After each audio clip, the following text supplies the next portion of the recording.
All righty. All right. All Welcome, right. welcome, welcome.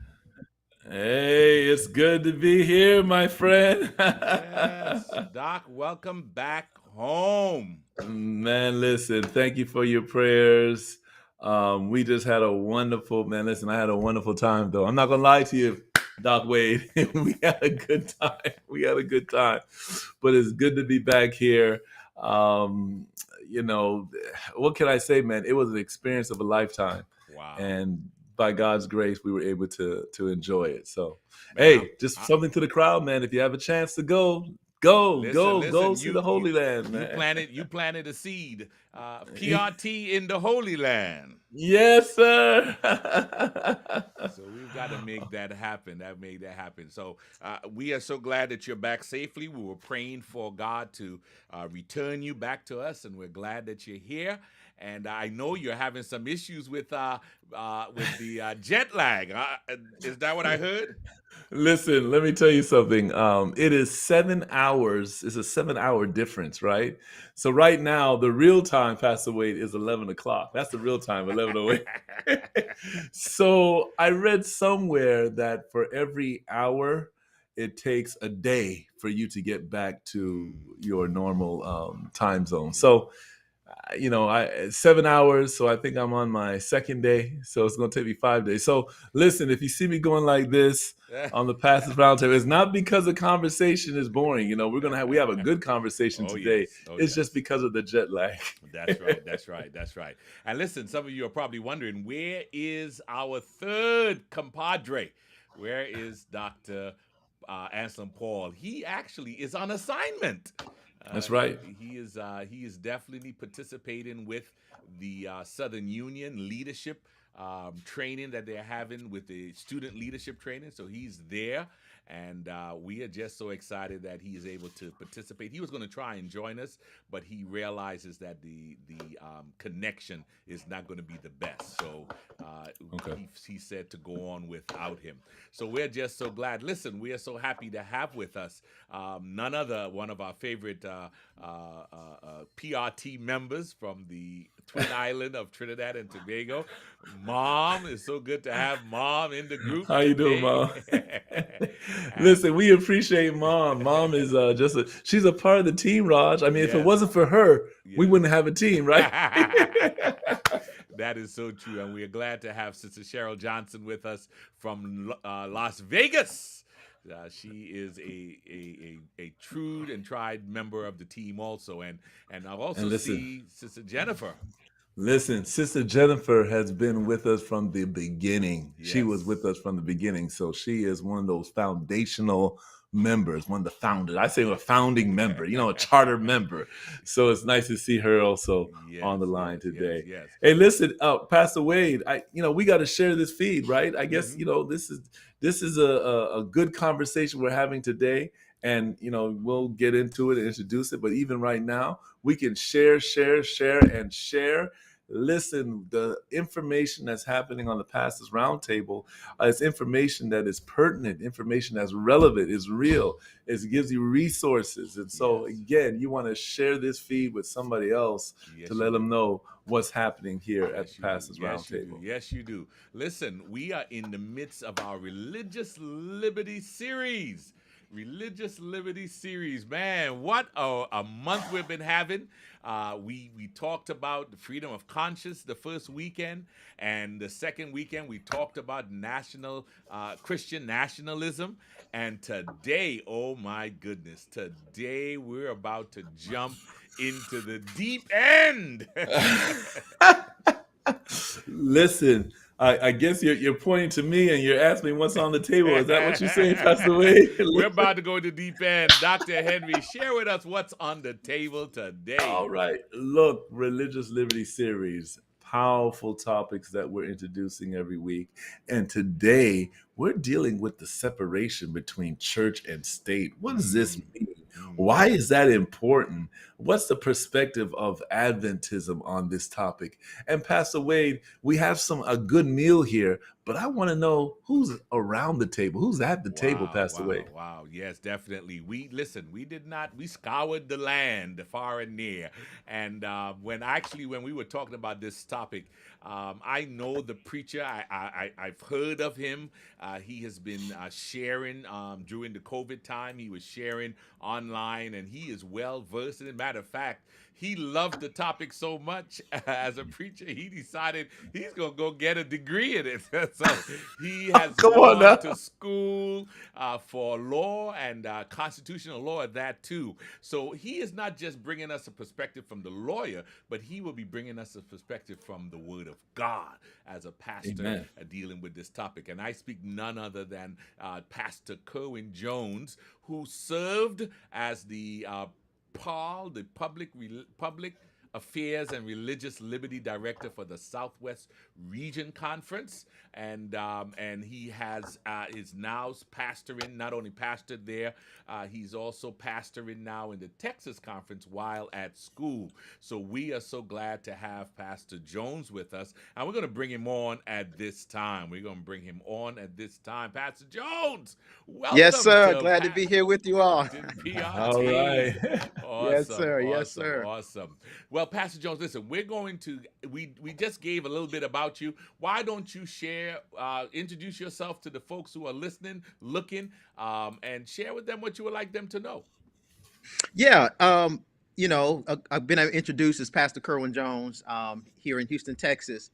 Man, I have a passion for religious liberty, a passion for social justice, a passion for prophecy, and just showing how all those things are interconnected, and just trying to help people understand prophecy from a practical, relevant perspective. Like, how do I see what's happening? How do I see the events happening today in the prophetic train? Because everything that's happening right now is it's prophecy.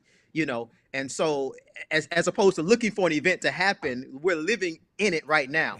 And so just when you understand that, what you're supposed to be doing in these times. So and so my passion just making that relevant, help people see the connections between the law, prophecy, and then helping them to see what is our responsibility and what God has called us to do in these times. Awesome. Wow.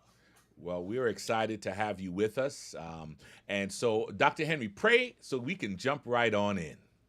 Let's do it. Father, God, you've given us this platform so we can talk about issues that are relevant, and what an issue we have today. We ask, God, that again, you would guide this conversation, help us to get insight, and then, Lord, give us our marching orders so that we know what to do as people of God. In Jesus' name, amen. Amen. Listen, as we get started, if you would just put in the chat where you're watching us from, we would love to see where our folks are today. I know that there's a lot happening around the country, and we want to share with you, but we want to show this video. We want to set this discussion up. Let me share this video with you as you get an understanding of what we're about to talk. Here we go. America's Constitution resides here in the National Archives. Its Bill of Rights protects freedoms such as speech, the press, and religion. It says Congress shall make no law respecting an establishment of religion. Today's prevailing opinion believes that means government and God can have nothing to do with each other, thus creating a high wall separating church and state. But what did the Founding Fathers who wrote it actually mean? When the founders talked about separation church and state, they had a historical context that we really lack. Reverend Eddie Hyatt, author of Pilgrims and Patriots. Church and state was merged together, and the church used the power of the state to enforce its doctrines and practices. He says certain governments used deadly force against dissenters who wanted to worship in their own way. Those people were persecuted, burned at the stake. Some had their tongues cut out. The founders did not want that kind of Christianity. And so that's the context they have of separation of church and state. It was never the church taking over the state, it's always the state taking over the church. Author Jerry Newcomb, who wrote the book that made America, says the founders opposed such force. They didn't want to have a national established Church of America like you have the Church of England, forcing people to believe something that they didn't believe in.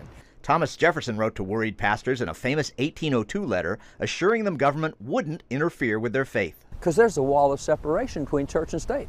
And so the way he used it is, guys, the government's not going to stop religious activities. Then, almost 150 years later, more liberal justices and judges began to interpret that to mean government had to wall off any touch of faith on any public institution or the people in it. William Federer, author of the daily American Minute. And that's when they began to reinterpret that phrase to say, no, we're going to get faith and God and everything out. Such as the 1980 Supreme Court ruling that kicked the Ten Commandments out of public schools. They said if the 10 Commandments were on the schoolroom wall, the children might read them, meditate on them, venerate them, and obey them. We got to make sure that kid doesn't say God at graduation. You can't let a kid pray over their lunch. Hyatt says the founders would be distressed by these rulings. To ban Bible reading and prayer from public schools, remove crosses and 10 Commandment displays from public places. Attorney Jeremy Dice fights for religious rights. When the government tells you what you can believe and what you cannot believe, that is a significant loss in our freedom. It's ironic that judges will say, well, we have to maintain separation of church and state. They're quoting from Jefferson, and Jefferson in the Declaration said all men are endowed by their creator with certain inalienable rights. Here's Jefferson acknowledging he believed in a creator, and they're using his phrase out of context to prohibit a creator. In that same letter, Jefferson showed where he stands. At the end of it, Thomas Jefferson says, will you please pray to God for me, and I will pray to God for you. He violates the separation of church and state in the very letter that gave us the phrase. And right after he wrote it, President Jefferson left the White House to go to the United States Capitol at the time to do what? To go to church that Sunday. In the Capitol. In the United States Capitol buildings. The U.S. Supreme Court has more than 50 depictions of the 10 Commandments in its own building. George Washington was sworn in on the Holy Bible. He said, so help me God, which was the common way of taking oaths. George Washington even leaned down and kissed the Holy Bible. They did not want a national church, but they wanted God in all of their proceedings. So, you know, if their idea was, well, there should be no reference to God in our government, then the founders, you know, absolutely were schizophrenic. They absolutely did not mean the separation of God and government. As Newcomb put it, while the founders made religious freedom a priority, they certainly did not intend to make America into some sort of secular wasteland. Paul Strand, CBN News, reporting from the National Archives. Wow. What a foundation has been laid. What a foundation has been laid. But listen, all my life, I have heard that we need to separate church and state. We need to be a separated group. Doc, what is the issue of the separation of church and state? Yeah, so let's, you know, there's a lot of different issues in this particular thing, and I hope we can be able to touch everything and get a balanced approach. So the first thing I want to say is just from a historical perspective of how we kind of developed the doctrine of religious liberty, was that, let's just be frank with it, as far as the principle. The principle of religious liberty, and I want to make that clear, the idea or the principle of religious liberty is a God idea. So, you know, when you look at the Ten Commandments, you see the whole concept of religious liberty. You know, thou shalt love the Lord thy God with all thy heart, soul, and mind. Love thy neighbor as yourself. So the concept of render to Caesar what is Caesar, and render to God what is God's is a Christ idea. It's a Christ idea. And let me say that because when Christ made those statements, or made that statement rather, about render to Caesar what is Caesar, and unto God what is God's, I mean, he was in the Roman Empire. There was no such thing as a separation of church and state in the Roman Empire. The Roman emperor was Pontifex Maximus. He was like God on earth. And so there was this concept of a separation of church and state, or this concept of a person having the right to worship God according to the dictates of his own conscience, was actually a heretical concept to the Roman government. And that is the reason why Christians were persecuted, because Christians were seen as antagonistic toward the Roman government. We're not going to worship the Roman gods. We're not going to worship the emperor. We're going to worship and preach the gospel of Jesus. We ought to obey God rather than man. And so Christianity was simply persecuted because they believed in the concept of freedom of religion, freedom of faith, and that preaching ought to persuade somebody to accept Jesus. And so so the concept of religious liberty, and I'm talking about the historical concept of it, Mm-hmm. Was a Christian principle. So for example, when God made the first created being, there was that concept of religious liberty was in place. He had the freedom to worship God according to the dictate of his conscience. He could choose not to worship God. He could choose to worship God. And Right. so that concept of religious liberty started in heaven, because it's something that God has given every human being the right to worship God according to dictate of our conscience, because God's principles are based on, if you love me, keep my commandments. And so Mm-hmm. that principle, let me just say that principle in and of itself is a Christ-centered principle. Now, have we construed that principle, and have we manipulated, and have we overcharged it, and used it and turned that thing around? We can get into that. But the principle of freedom of conscience itself Mm-hmm. is a principle that is from God. Wow. Okay. Okay. So so the principle, as you're stating, is really the government is like neutral, right? When Yeah. it So comes to yeah, religions. Neutrality is the word I like to use. Neutrality. So Okay. everybody is on this level plane, and the government should not enforce religious mandates on anybody. In other words, the church should not control the state to enforce its dogmas on people who don't believe it. That concept is not anything that God would go with. Yes. Okay. So this idea. So where did it come from? Where would you suggest it came from?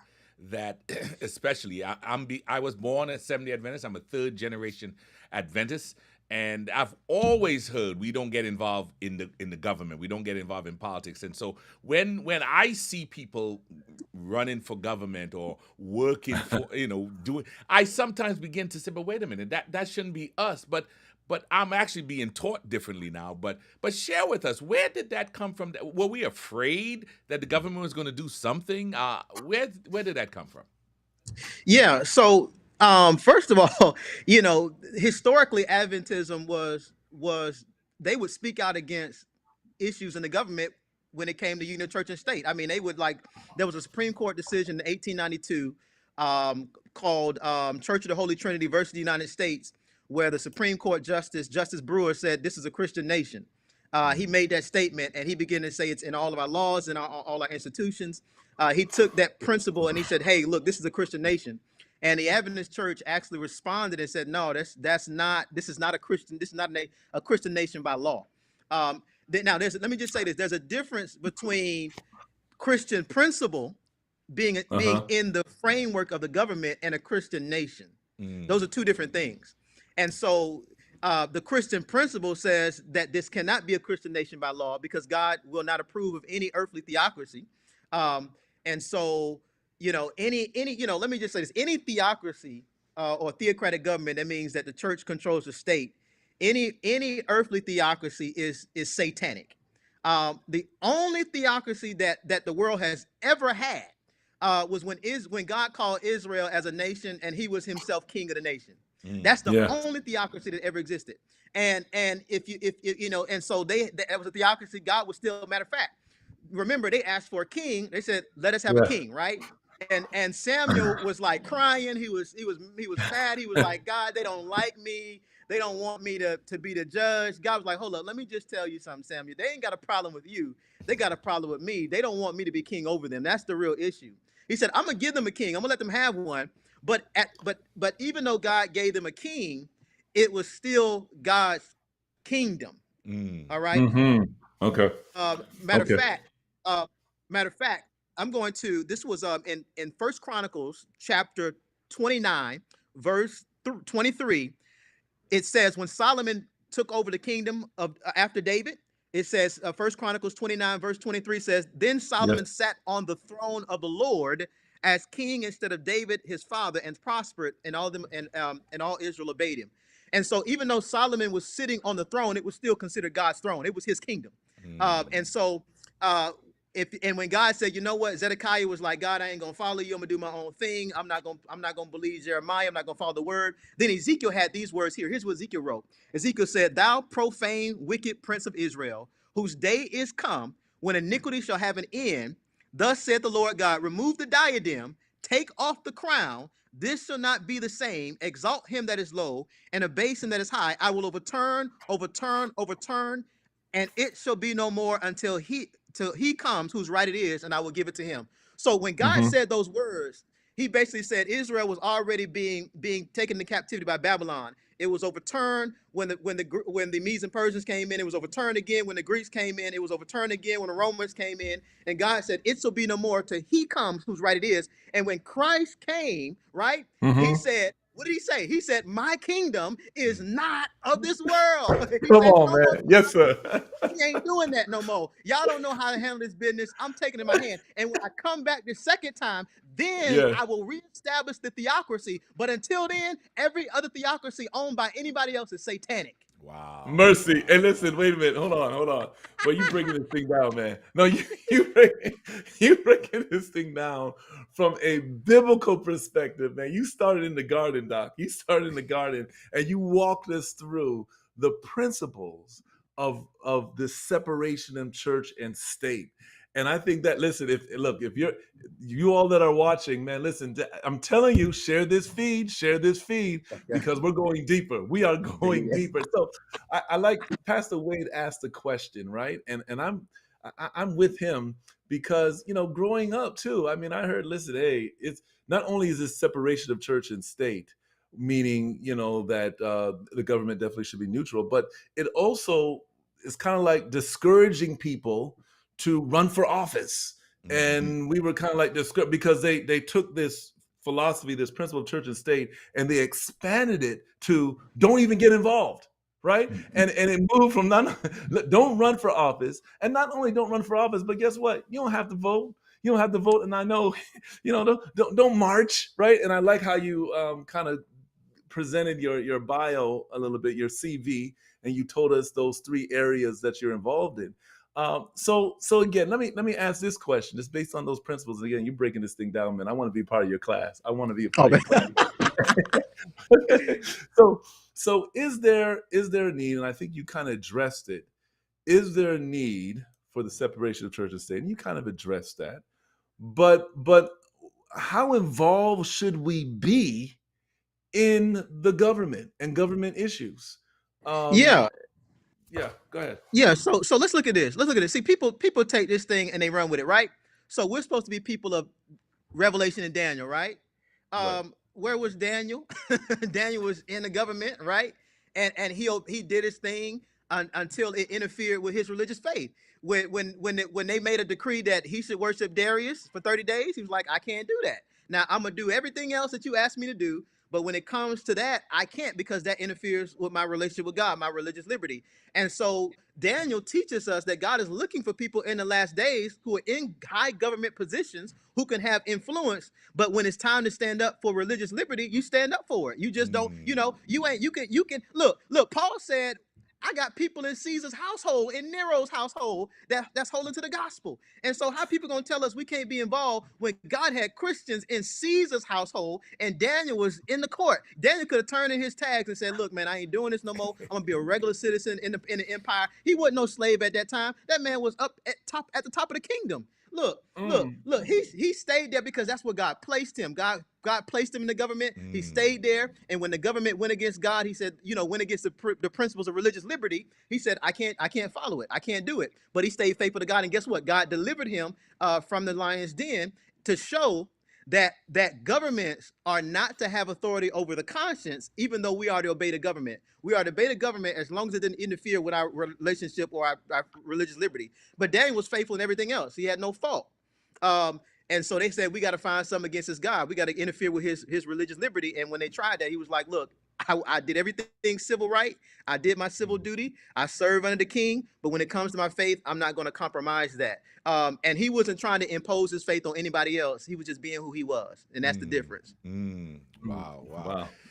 I remember when I pastored in California, Southern California, it was a time when Prop 8 was the big proposition, and that was talking about same-sex marriages and how it dealt with churches. I think that was a time when the case happened when a church refused to have a same-sex couple utilize the church, or no, it was the cake business. You didn't want to make the cake for them and barred them, and they took him to court. And I had members who were like, "What should we do, Pastor?" And I said, "We need to stand on the word of God." And then we had other people saying, "Well, you can't get up in church and stop people from saying these things." But what I'm learning now is that that's a responsibility we have to share with the world the choice, the opportunity to have the choice to say and talk about what we believe. But that's not how we kind of were taught, that we need to be quiet. We ought to just let them do their thing and God's going to work it out. But aren't we supposed to be the hands and the feet of Jesus? Yes. Look, the third angel's message is a message against the government. It's like, look, if you do this, it's a problem. Am I not gonna preach it? I'm gonna preach it. I'm gonna preach it to the king. I'm gonna preach it to the queen. I'm gonna preach it to everybody who need to hear it, because that's a message for the government, for everybody, but that message for the government too. If any man worship the beast and image, if you follow this government mandate, it's gonna be a problem. And so, the very message, third angel's message, is a warning against governmental powers that are abusing what they're supposed to be doing. Yeah, we're supposed to speak out. And that God has called us to do that. He's called us to do that. Speak out against injustice. And that is in the word of God. It's in the commandments. Yes, sir. Yes, sir. All right. I have a question here. All right. So again, we're dealing with this separation of church and state. The lines are getting a little blurry now. That's it's a little blurry, not as distinctive as before. We had this ruling to overturn Roe versus Wade. What impact does that have on the separation of church and state, if any? Yeah. So let me kind of just give my side of it on the issue. So the issue for me is the hand that is moving behind this stuff. And the mentality and the motive behind it. We know that let me just be frank with it. The folks who are who are overturning and doing all this stuff, do they really care about children? Do they really care, or is it a political move to say that we are taking our government back? And I would say that it's more of a political move, saying, look, we're going back to the way we had it before. And the way we had it before goes back to the story, to a long story. And if you would, let me just kind of give a overview of the story and kind of bring us up to the story today. So, when you talk about religious liberty, you talk about the Constitution, you talk about the freedoms that we have today. So when the Constitution was first ratified, and the Bill of Rights rather was ratified, and it said Congress shall make no law respecting the establishment of religion, or prohibiting free exercise thereof. That whole that didn't apply to the states. It only applied to the United States. So when the Bill of Rights was ratified, we had national religious liberty, but we had no guarantees of religious liberty on the state level. It didn't exist. So we had religious liberty theoretically, but we didn't really have it practically.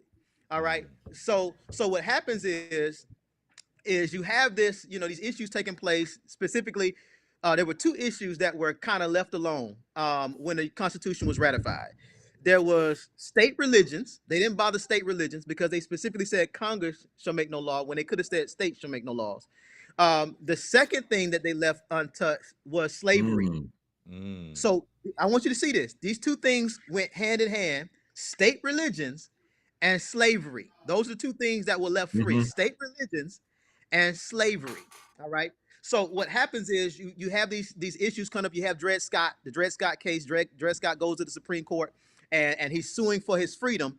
And Justice Taney tells Dred Scott, you can't even be in the Supreme Court because you of African descent and you don't have any kind of jurisdiction. You have no right to be suing these courts because you're not a citizen of the United States. And by the way, African people of African descent were not even included in the Constitution at all. Never included. Never included. You're not even included.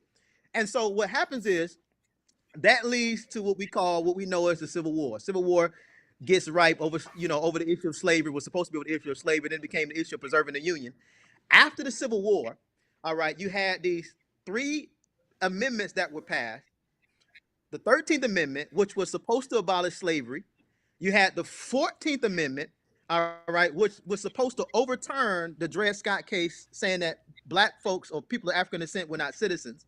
And then you had the 15th Amendment, which dealt with the right to vote, regardless of color and so on and so forth, right? So you had these 3 amendments, the 13th, the 14th, and then you had the 15th Amendment. Now, as a result of the 14th Amendment was the vehicle by which we started to get these national rights on the state level.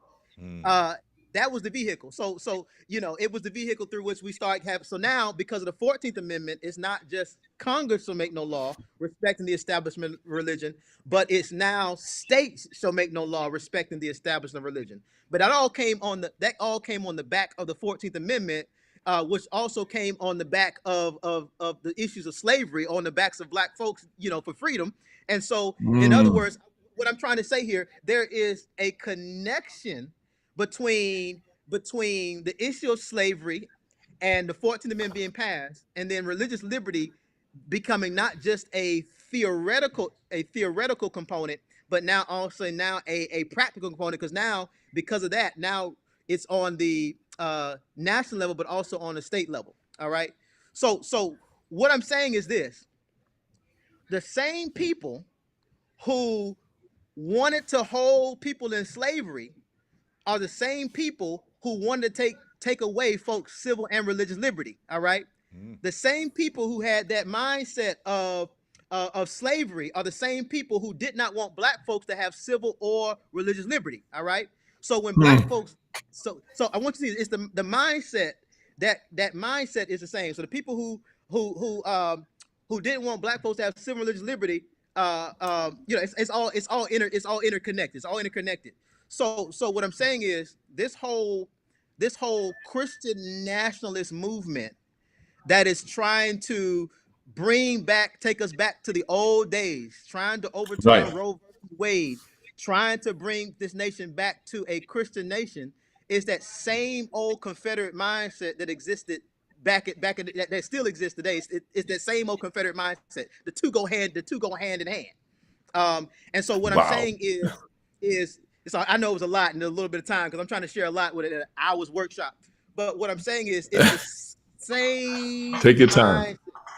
That same mindset. So the people who are trying to take away religious rights are the same people who wanted to keep folks in slavery. It's the same old mindset, and that's why you find that they're if you notice, all the issues that we see today is all connected with religious liberties.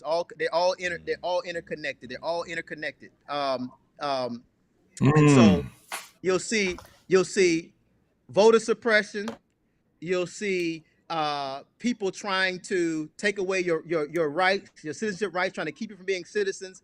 You'll see all of these things, but that mindset is interconnected with the same folks who want to take away religious liberty. It's not 2 different pieces. It's one piece. It's one piece. So the thing for me is that growing up here in the United States, actually coming from a Caribbean background, I came from a conservative island, Caribbean island, and politics was not the biggest thing for me. Back then. As a matter of fact, slavery wasn't. Although it was a major piece in the Caribbean island where I'm from, which is Trinidad and Tobago, just so that I could be transparent. It wasn't a big issue when I came to Brooklyn, New York, because all I saw were black people, and I was hanging around black people and involved in black people. And you know, when you come to New York, all you're doing is struggling to stay alive and stay afloat. So you're not really taking on stuff. But it wasn't until I got to Washington, D.C., that the concept of the slave issues and things like that became real to me and known to me, that I began to really have my eyes open. But even now, today in 2020, even in 2016, when well, actually in 2017, when President Trump took over, and we began to hear about this kind of Christian nationalism and the concept of religion and Christianity in our church politics, or in government politics, it began to sit uneasy in me, in a sense of, what was I not looking at the same picture before? I mean, where did this all come from? All of a sudden, it popped out in full view and in vivid color. How was it being able to stay hidden for so long? Can you share anything on that? Yeah, so here's the thing. It never went away. It never went away. It's always been here. Now it might have been quiet, but it's always been here. And so and I want to say if it was quiet, it's been happening, but we just were not aware of what was happening because of whatever we were distracted by, whatnot. But man, this thing has been in play for years. And so what we're seeing now is just an expression of something that was already there. It's nothing new. It's the same old thing, and it's that same old. You know, I call it the dragon's voice. I call it the dragon's voice. And let me say this: going back to Revelation 13, right? In Revelation 13, you see a beast. Revelation 13, verse 11. You see a beast that comes up out of the earth, having two horns like a lamb, but he speaks like a dragon, right? We know those. Right. We know those two horns, those two lamb-like horns, to be civil and religious liberty, because in the Bible, a horn represents a king or represents some kind of religious power. All right, and so those lamb-like horns represent civil and religious liberty. But while this thing is professing civil and religious liberty, it is speaking like a dragon. Now, that speaking like a dragon is not future; it's speaking like a dragon as it's coming up out of the earth. So it's happening simultaneously. So when you look at the Constitution of the United States, and you look at the framework of how this country was created, you see that they're professing religious liberty, they're professing these things, but then there are folks who are being brought on slave ships. There's slave trades taking place, and these folks don't have civil or religious liberty. It's professed, but it's not given to everybody. You have the Declaration of Independence says, we hold these truths to be self-evident, that all men are created equal, that they are endowed by their Creator with certain inalienable rights, that among these are life, liberty, and the pursuit of happiness. But guess what? You got black folks that are not getting these rights, and they even said that people of African descent were not included. They were not included in the Constitution or the Declaration of Independence. And so when you look from a prophetic standpoint, you see that the speaking of the while it's professing civil and religious liberty, you see the speaking of the dragon is it not actually offering that to everybody. And so what I'm simply saying to us today is there is a connection between the fight against black people having equal opportunity, black people being able to vote, this whole crisis with immigration. There's a connection with all of that, because the same people who are trying to take away black folks' right to vote, minority right to vote, the same people who are trying to attack immigrants are the same people who are trying to enforce a union of church and state and trying to overturn these laws to say that we're now gaining control and trying to suppress the vote. It's the same people. Wow. So listen, let's shift a little bit. So what is the Seventh-day Adventist perspective when it comes to this separation of church and state? Well, Seventh-day Adventist perspective. Do we have one? You know what? Well, start with the early. You gave some information dealing with the early pioneers. Why don't we start with that, and then you could move on to what do you think? I think the perspective. I think we can be I think we can be a lot more accurate. Mhm. Than what I think we've lost a lot of relevance as a denomination, because we've lost sight of issues. Here's how we lost sight of the issues. Um, I used to separate the current issues from what we know as what we call, religious liberty. So I used to separate those issues. Okay, you have religious liberty, and then you have what you call these social justice issues. You Mhm. separate the two, right? But watch this. If you look at the Ten Commandments, the first four commandments deal with religious liberty. The second six deal with social justice. Wow. Wow.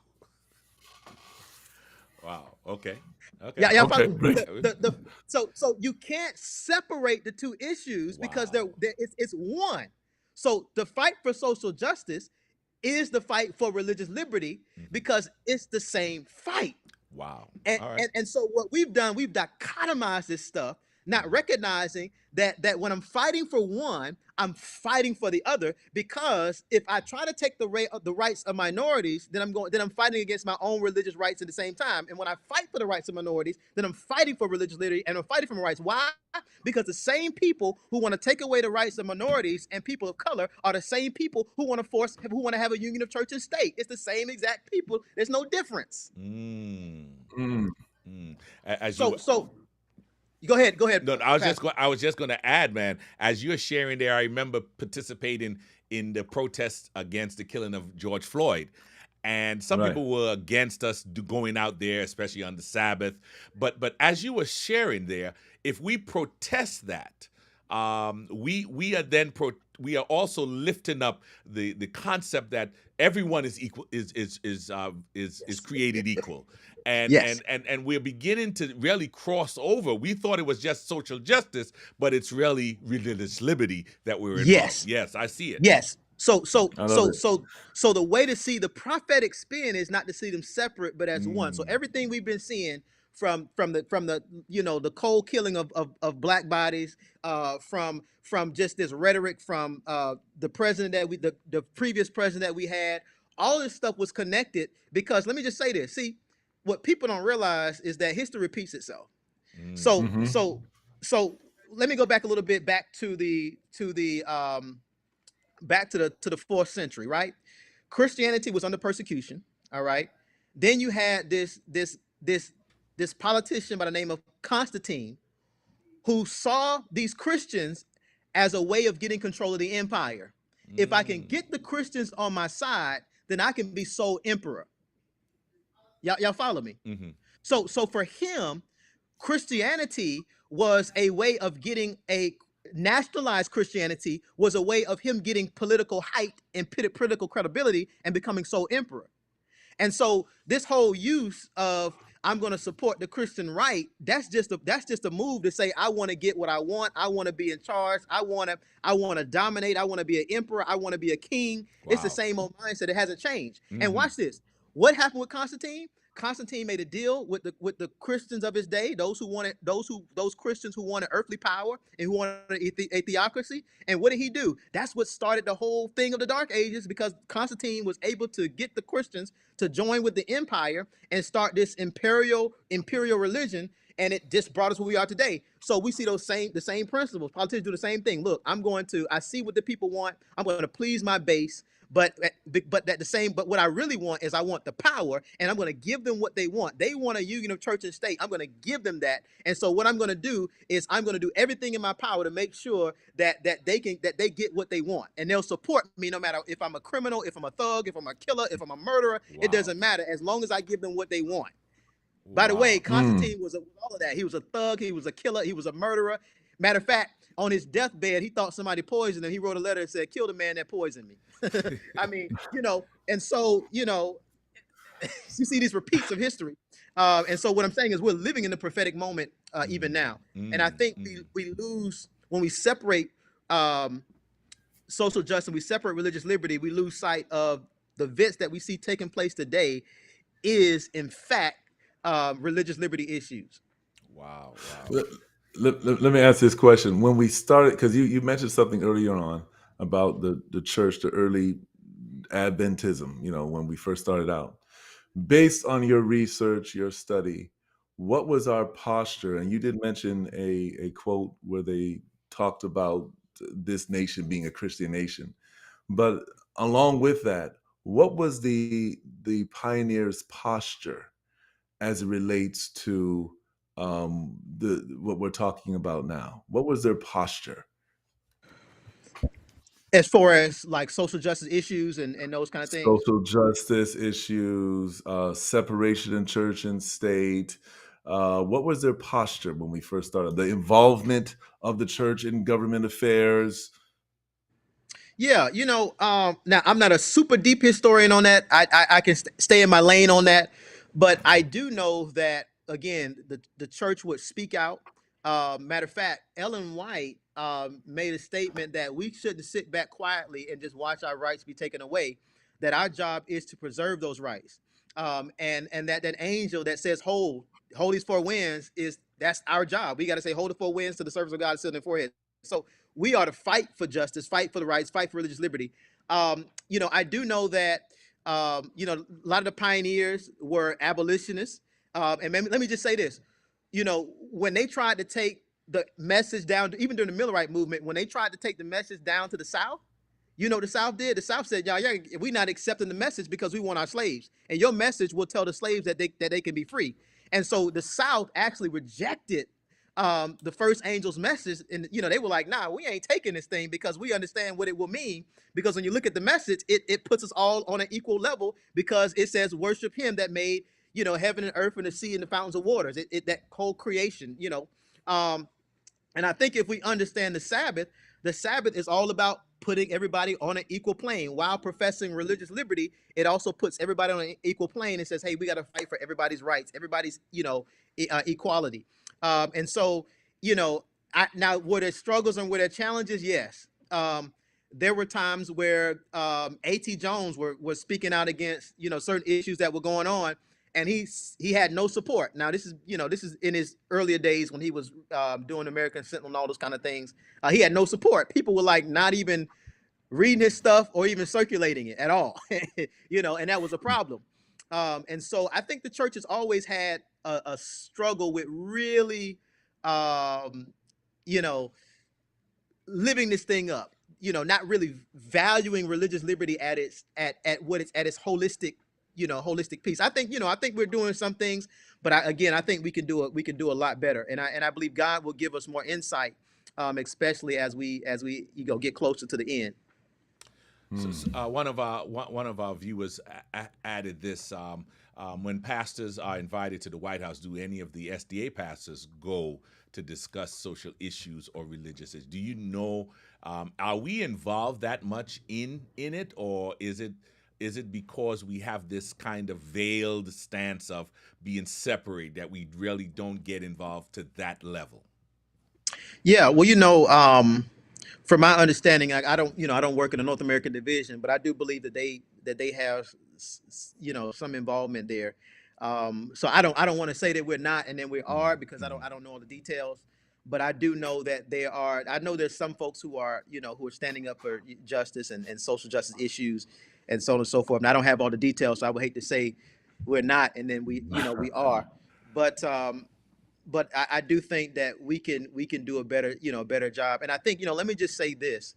Um, Let me just say this about just Black Adventism in general. Now, this is just from a Black Adventist perspective, is if anybody was prepared to share the message, I think it is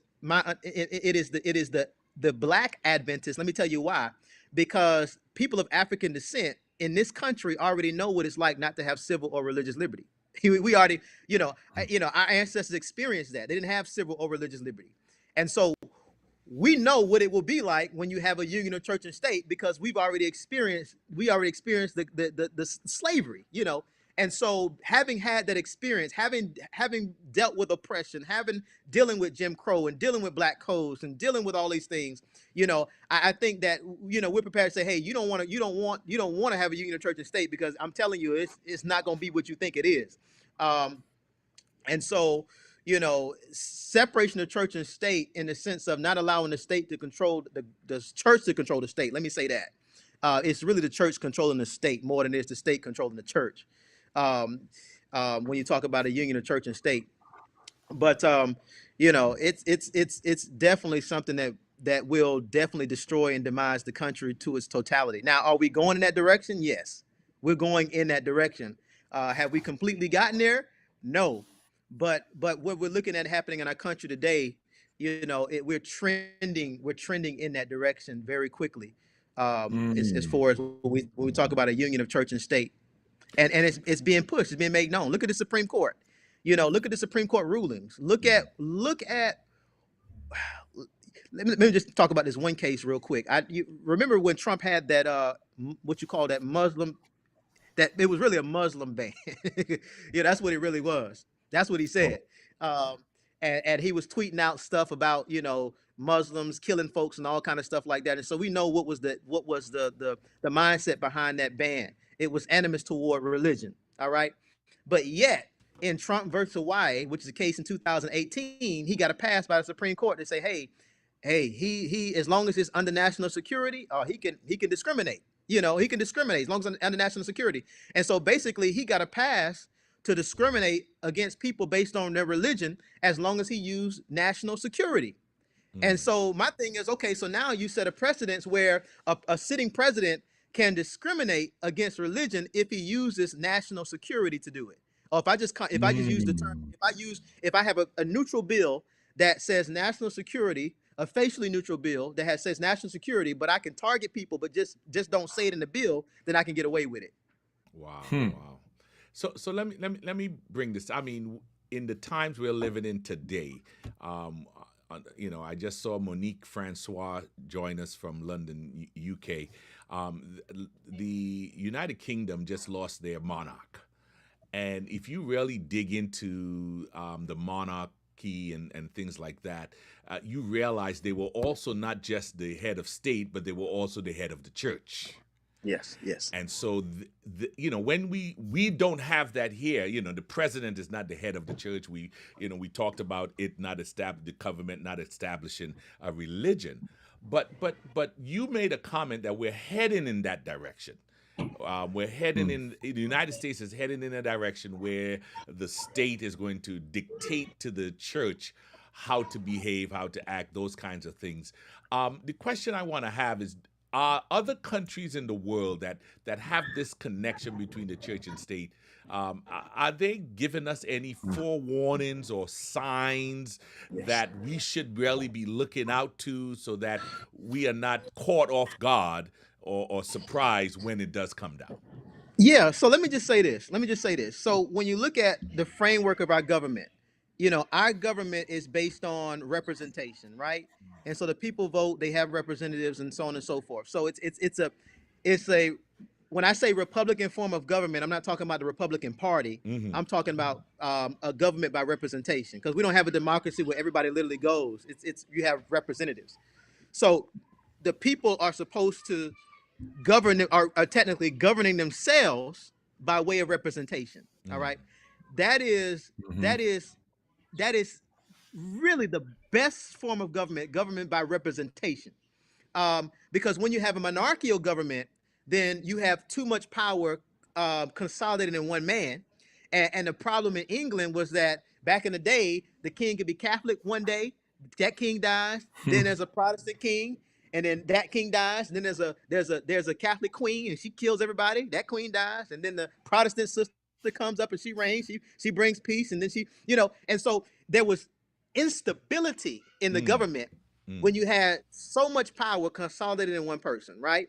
And so the monarchical form of government was never God's ideal form of government. But remember, when Israel asked for a king, he was like, look, let me tell you what's going to happen when you get a king. He's going to do this. He's going to take your daughters. He's going to take your men. He's going to put them in the military. He's going to do all this stuff. He's going to take your lands. He's going to do all this thing. Y'all want the abuse? You want it? They was like, yeah, we want it. We'll be like everybody else. Look at that. God's like, you don't want this, man. He was like, yeah, we want it. So God said, you want it? I'm going to give it to you. But just know, I already warned you about it. And so God never, any form of government is better than no form of government at all. Let me just say that. Okay. Because when Paul says the powers that be or the authorities that be are ordained of God, Nero was king. You know what I'm saying? So A form of government is better than no form of government. But a monarchy is a dangerous form of government, because even though Paul said, the powers that be ordained of God, he wasn't saying the person that be, he was saying the powers that be. In other words, the concept of government itself is a concept that God has placed in the mind of man in order to have organization. So anytime we get together, we're going to organize ourselves to form some form of government. But the worst form of government is a monarchical form of government, because the person just simply got too much power. Right. And so and so the union of, let me just say this. So the union of church and state is more fragile under a monarchical government than it is under Republican form of government. Under Republican form of government, the people have to give up their rights. Oh, okay. Under a monarchical form of government, they already gave up their rights because they gave it to the king. You see what I'm saying? So what's happening in our country? Let me just say this. Let me connect it to voting and prophecy. When we don't vote, then we're giving up our civil and our religious rights. Wow. And so, let me just say, remember we talked about, I was talking about earlier, Revelation 13, when it says that they will say to them that dwell on the earth that they should make an image to the beast, which had the wound by the sword and did live. It's saying that they're going to say to them that they should make it. That's talking about a form of government where there's representation, where people actually have to vote away their rights. They have to give them away. And so what the Bible says is that this country is, at some point, it's going to give it away. They're going to give away their Republican form of government. And they're going to go and say, hey, we want a union of church and state. We want somebody to rule over us. And so that's what happened. So, when we don't vote, we're essentially saying we don't care nothing about our civil or religious liberty. Wow. And we're not rendering to Caesar what is Caesar. All right. Jesus said it. He said, render to Caesar what is Caesar's. Mm-hmm. Get involved where you need to get involved. Pay your taxes. Do what you got to do. But just don't deliver up your religious rights. Okay. So even that, Jesus said, look, do what you got to do. But as long as it doesn't conflict with your relationship with me, then you're fine. You're good. There's no compromises there. And so, we need to take part in that. We need to be involved. We need to get out and vote. And I'm going on a different scenario here, but protesting is godly as well. When you're protesting injustice, that's godly. Y'all go back and read Judges chapter 9. Judges chapter 9. Jotham got up and he protested against Abimelech when he was doing all that crazy stuff, killing people and all that kind of stuff. He got up on Mount Garrison by himself and did a one-man protest and said, look, and so he took off afterwards, but he did his thing, and God heard his protest. God heard his protest because Abimelech only lasted for 3 years. And then God started confusion between Abimelech and, Shechem, and eventually overthrew Abimelech because he was killed because of his pride. So, God hears our protest. He hears the protests of those. There are two protests that God hears. He hears the protest of the blood that cries out, like the protest of Abel when he was killed by Cain. But he hears also the living protest of people who are saying that there's injustice in the streets. And so we have a God-given duty and a responsibility to protest, because when we protest, we're fighting for those rights. We're fighting for religious liberty. We're fighting for those things and the dignity that God has given us. We can't see them as separate entities. They're one and the same. Religious liberty, social justice, rights, all those things are all in the same cup. Wow. Pastor Jones, we're going to ask you to just hold it there for a second. We're going to go reset, and we'll be right back. Hold on. Wow. Listen, we are learning a lot, boy. Let me tell you something. This pastor, this doctor is leading us down a path to understand the principles of religious liberty. Yes. He went from the Bible and he's bringing it into today, connecting with prophecy, connecting it with social activism. I mean, listen, this is where it's at, man. The pastor's roundtable, Raj. Wow, I'm telling you, man, this is good stuff. I love how he brought out the concept of religious liberty and social justice in the Ten Commandments, and it should be a part of our lives, that if we don't speak to one, we're not speaking to the other. Right. I was like, okay, let's go. I love it. Pastor Wade, how many subscribers do we have? Do you know how many subscribers we have right now? Man, I really don't know at this moment, but I know we've got over 1,000. So we are over 1,000. Yeah. But we need you to still go and subscribe so that you will not miss what's happening here on the Pastors Roundtable. We want you to go and be a part of what's happening, sharing some things. We have been talking about things changing, and you've heard that during this month of things that are changing. We want to share with you one of the series that we are actually promoting this week is during this month, the Council on Justice and the Conscience and Justice Council Convention. That will be happening at the end of this month. Matter of fact, our speaker who is here with us, our guest who's here with us, they will be going to that conference. You'll be able to connect with him September 22nd to the 25th. You want to make sure you're part of that. You can go to the website that you see there, sign up so you can gain more insight as to what's happening, what we're talking about. You see the notable folks who will be there, who will be presenting. You want to make sure that you're part of this. It's in Los Angeles, but if you can't get out to the West Coast, you can join them virtually. There are some aspects of the convention that's going to be virtual, and you want to make sure you're a part of that. Wow, that's excellent. That is excellent. All right. Well, Raj, listen, man, we're enjoying this conversation on separation in church and state, man. I'm enjoying it so much. Yes. Matter of fact, we want to let you know this is all part of our Religious Liberty series. We have one more week where we will be talking. Actually, we have two more weeks or one more week where we'll be talking particularly about the Seventh-day Adventist historical perspective to really get an understanding of how we put all this together as Adventists, but it will help you in dealing with religious liberty at your level when you're dealing with it in your local church, in your local situation. So you want to make sure you're part of this here. Right. Beautiful. Well, listen, I'm ready to dive back into this conversation, man. Yes. Listen, as we get back into this conversation, I want to play another video. This was part of Meet the Press. I wanted to ask this question. We were talking about how you and I shared that church and state separation was big in our minds and in many Americans' minds. It is big, but I'm beginning to realize that this is a question that even the news people are asking. So I want to share this video with you, and then we'll jump right in with our guests and deal with it again. Here we go.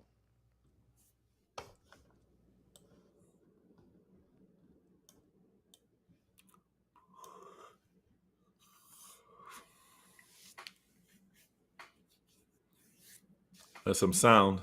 I don't think I hear the sound, Raj.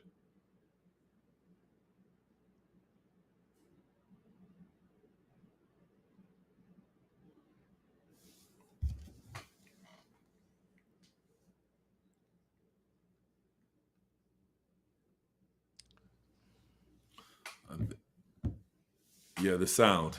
Okay, we're having some issue with sound there, so we'll get back to it. But there was this I can share a little bit about it.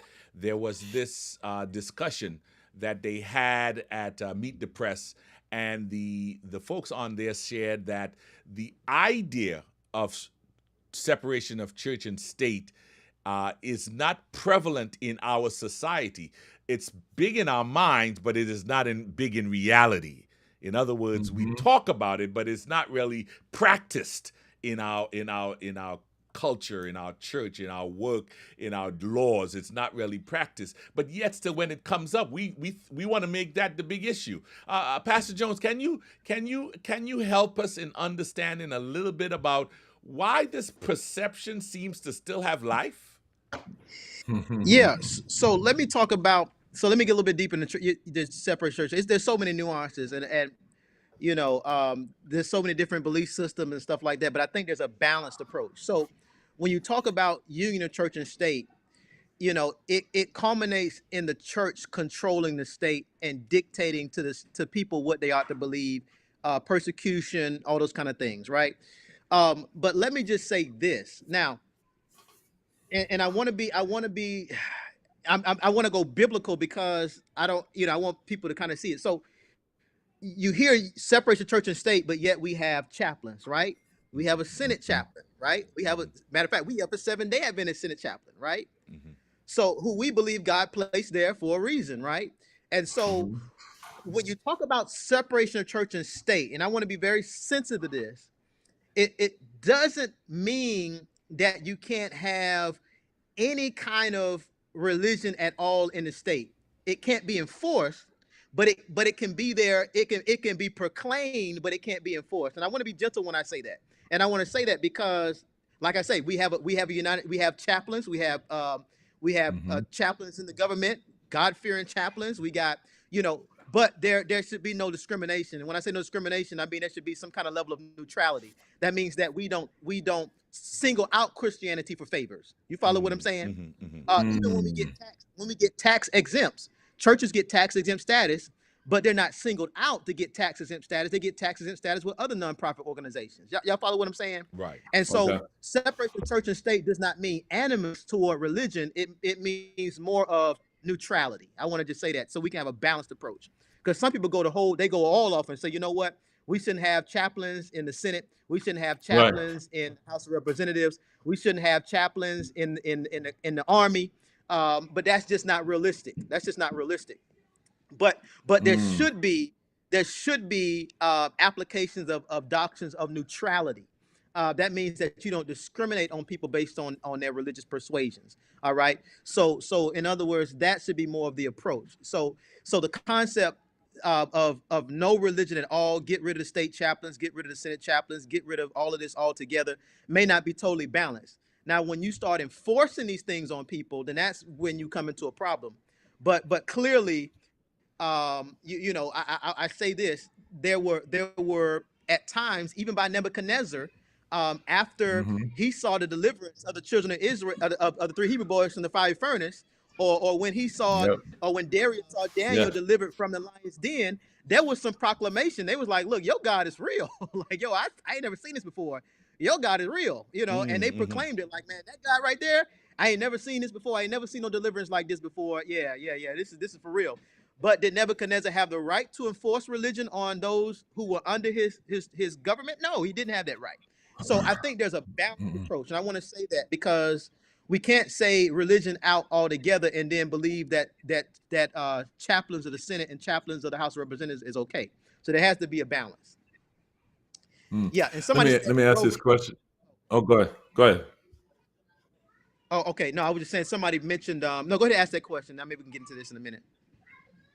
Oh, okay. I was going to say, what are some of the issues that seem to threaten the separation of church and state? Some of the current issues that seem to threaten it. I think you mentioned a few, but are there any other issues, or do you want to emphasize some of the issues that we need to watch out for and say, wait a minute, these issues are going to threaten that Yes. delicate balance? Yes. So let me kind of draw the issues. Okay. You see some issues going on, right? So the way we got true religious liberty, I talked about this earlier, was through the 13th Amendment, the 14th Amendment, and then the 15th Amendment. That came as a result of, that's what they call the post-Civil War amendments, because they were supposed to guarantee rights to African people of African descent and other people who were subject to persecution by the states, right? So if Mm-hmm. you notice, those three amendments are what really gave us religious liberty. The breaking the back of slavery, the giving citizenship to every human being or person born in the United States territory, giving them due process, giving them equal protection, giving them these rights, and then voting, because if you're gonna maintain your religious liberty, you got to have the right to vote. If black folks didn't get the right to vote, then none of the other rights would be of any value because they could be taken away with a vote. Mm, Mm-hmm. mm. You Okay. follow me? So our Yeah. religious those three things that came from those post-Civil War amendments are the same three things that we have to fight for today in order to maintain our religious liberty. All right. In order to maintain our religious liberty, we have to fight for equal rights and equal opportunity. In order to maintain our religious liberty, we have to fight for the right to vote. In order to maintain our religious liberty, we have to stop unjust imprisonment and all these kind of things. Because if they can take away your freedom, if they can take away your right to vote, if they can take away your citizenship right or keep you from being a citizen by making it very difficult for you to become a United States citizen, then they can also easily form a union of church and state because you have no voice, you have no say. Mm. So everything we see happening today is attacking those same issues. They don't want people to be naturalized. They don't want people to have equal opportunities. They don't want you to vote, because if you have those opportunities, you're going to stop the religious right from making a union of church and state, which is what they want. Wow. Mm-hmm. Wow. Okay. What I'm hearing screaming at us now, and especially as we begin to wind this down, how can we get involved? How can members get involved in participating in dealing with this particular subject, or even the wider subject? Well, what are some of the things you can suggest to us to share with our viewers about dealing with the separation of church and state, or even the misinformed qualities of this particular issue? Yeah, one of the simple things you can do, and I keep emphasizing on this, is um, you can vote, take advantage of your right to vote while you have it. Don't let them take it away from you, and then when you get ready to go to the table, you can't do anything about it because it's already gone and it's hard to get back. Number two, you can simply talk about it, proclaim it. Make people aware, speak about it. Don't be afraid to raise your voice about the issues that are taking place. Don't be afraid to call out the particular parties. And let me just say this. Um, Back in the day, like A.T. Jones and all these, former religious liberty leaders for the Seventh-day Adventist Church, they would call out political parties. They would just call them like they were. There was one party called the National Reform Movement. A.T. Jones had a big problem with the National Reform Movement or the National Reform Association because they had a stated purpose of making the United States a Christian nation by its laws. And he said, look, this particular political party right here, don't go with their agenda, because if you go with their agenda, you're going to give this country back over to the dark ages and back over to persecution. And so when you recognize the characteristics, it's nothing wrong with naming the parties, man. Look, you need to watch out for this, because if you vote in this direction, you may very well be giving this country back over to the dark ages. And if you don't vote, you may very well be giving this country back over to dark ages. Why do we have a right-leaning Supreme Court? Because people ain't vote. Why do we have? I mean, look at the issues. How are we getting to the issues of a union and church state? How did we get the president we had the last time? Because people didn't vote. So when we don't vote, we actually energize a union of church and state, because we give the people who want to do it the power and authority to do it without our voice being heard. And so, are you going to hand the government over to the enemy, or are you going to fight for it? That's the question. Are you going to hand it over to the devil, or are you going to fight for it? You fight for it until Jesus tells you, I'm coming back, and you do everything you can. But I'm not going to hand the Lord over to the betrayers. I'm going to let him declare when the time is near. And so yeah, we have to do those things. Yeah, and somebody said, explain why most Adventists don't vote. Because they're misinformed. That's why they're misinformed. They've been miseducated, and they've been told that they don't need to vote. But the people who tell you don't vote. Trust me, most of them are probably voting. So the only person who would tell you not to vote is somebody who's misinformed, or somebody who want to take advantage of your rights. All right. And so you gotta know for yourself. You can't go by what you hear. We gotta study the scriptures. And when I say study the scriptures, y'all, we gotta go back and dig through the whole Bible. Look at what the prophets are saying. Isaiah, Jeremiah, Ezekiel. Look at what they're saying. They're speaking against different nations, speaking about issues that are taking place. Look at the book of Revelation. The book of Revelation is all about governments and the abuse of governments, and God saying this ain't right. So you got to get involved. You gotta do what you got to do. But you can speak out, use your power to vote, and just make people well informed. And let me just say, we're on the trend back. I mean, we're on the trend back to union, church, and state. But we got to do everything we can to avert the threat and danger. Wow. Wow. Listen, a lot of folks, and I'm about to cross the line here. A lot of us feel that we, as was asked, why Adventists don't vote, but there is a strong political following in the Adventist Church, especially among Caucasian Adventists.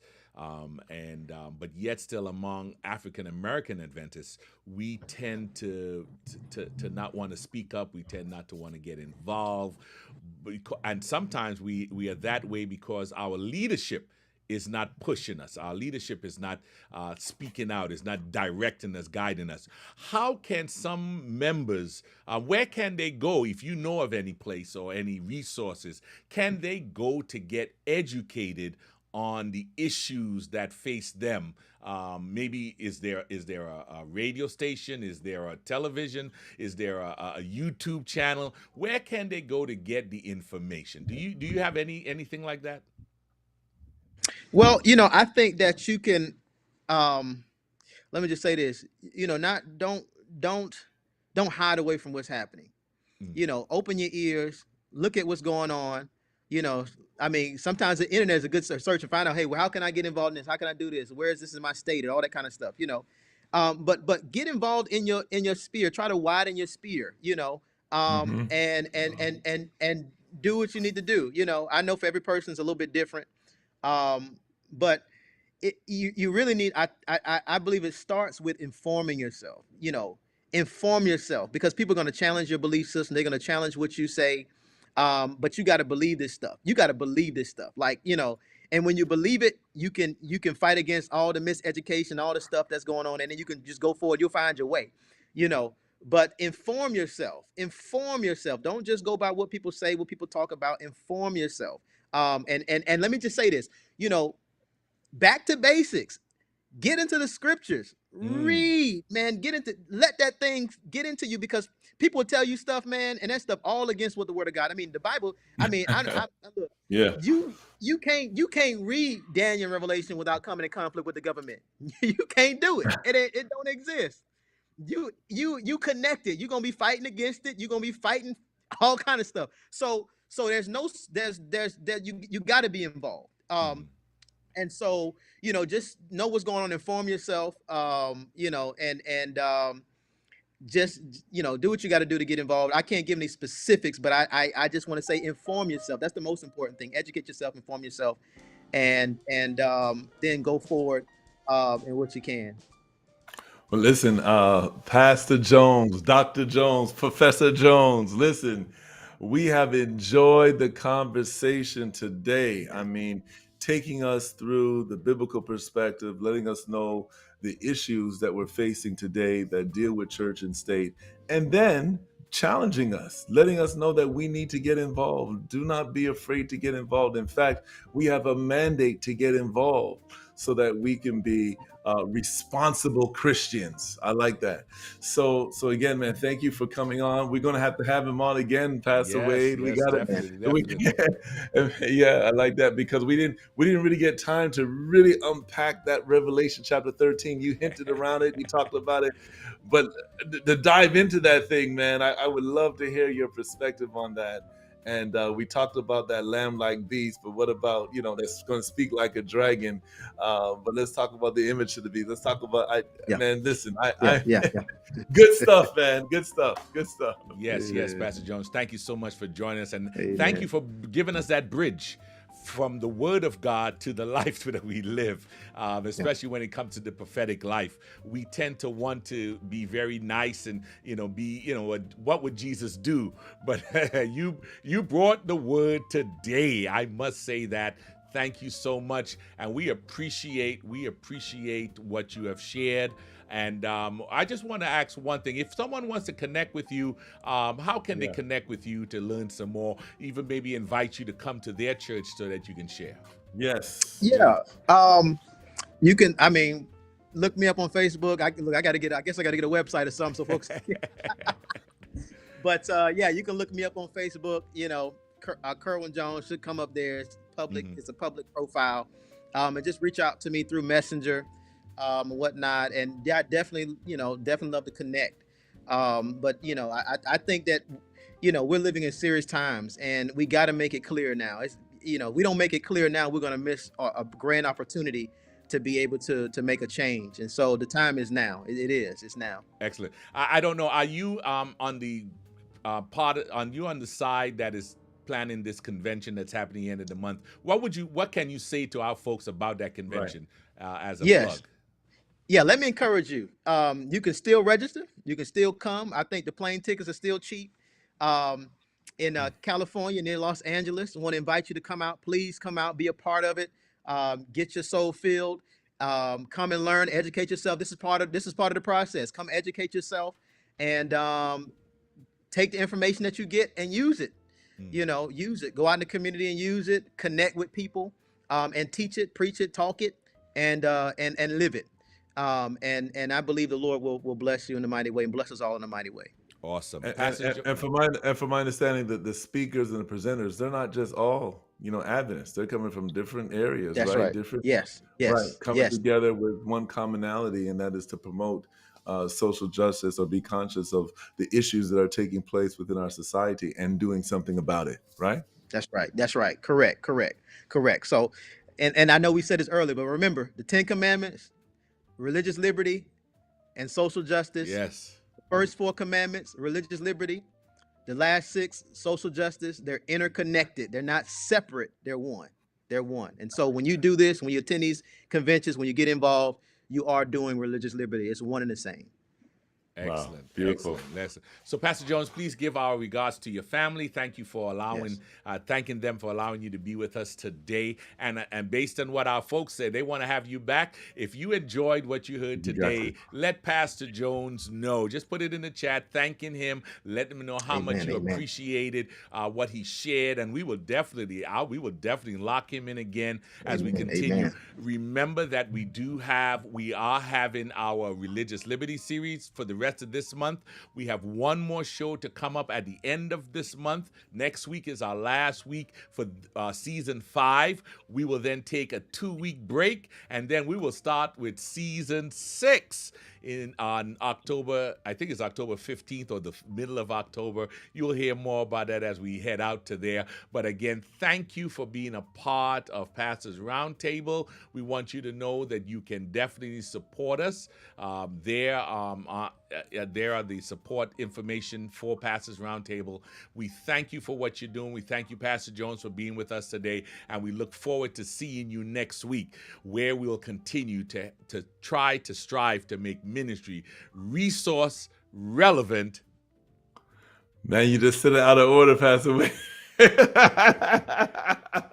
I know, but I want you to do your part. Resource relevant and real. Goodbye, everyone. We'll see.